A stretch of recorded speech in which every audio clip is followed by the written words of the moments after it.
In this game, 14-year-old future world champion Vasily Smyslov found a brilliant way of constructing a windmill. When the mechanism of the windmill was ready, he sacrificed the rook, after which the windmill started to work with a devastating effect.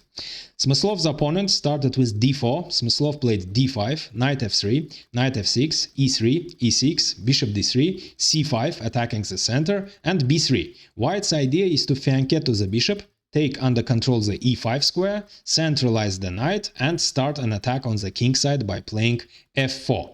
However, after knight c6, bishop b2, bishop d6, short castle and queen c7, black took control over the e5 square. Now white of course cannot play knight e5 because after the mass exchanges on e5, black would simply win a pawn. That's why white played a3, taking under control the b4 square and preventing the possible knight b4, which would attack the valuable light-squared bishop.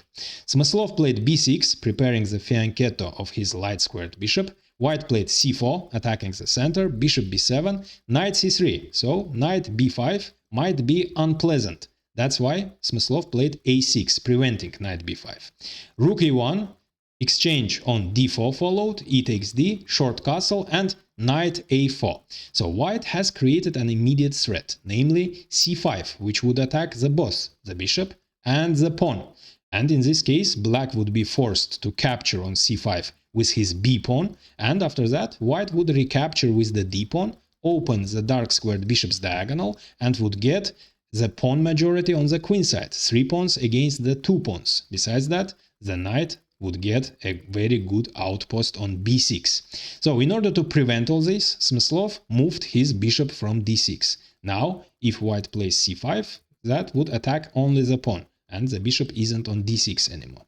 White played knight e5, centralizing the knight, but Smyslov simply captured on c4 and opened his light-squared bishop's diagonal. Now the bishop is very strong.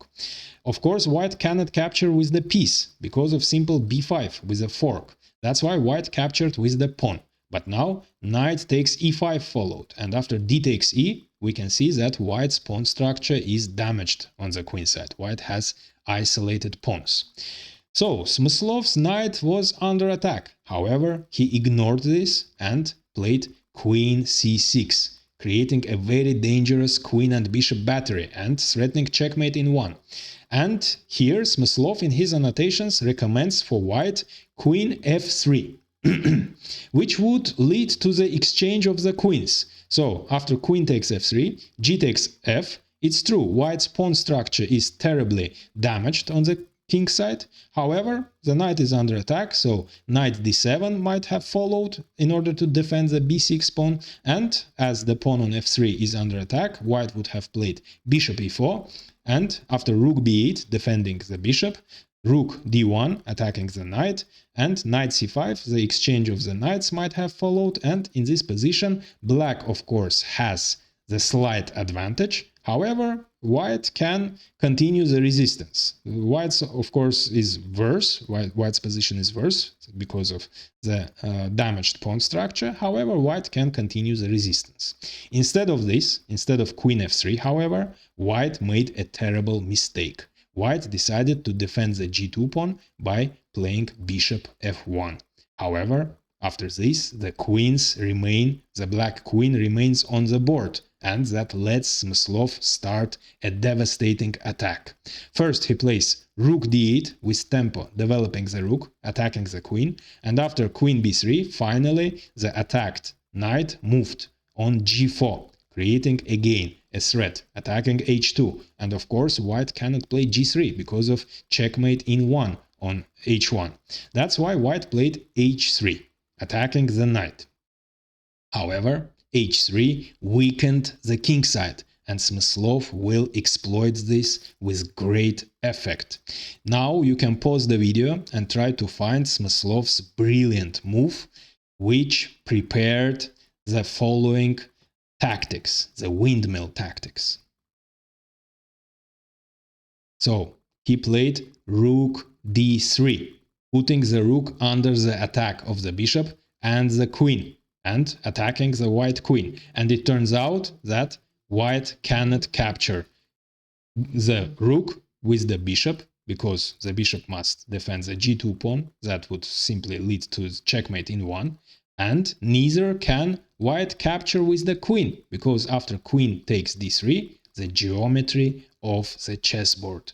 Bishop h2 check would have followed, and after king h1, you can see the geometry. The fork would have followed, and after knight takes f2 check, king takes h2, knight takes d3, white would have lost the queen, and the knight is attacking everything.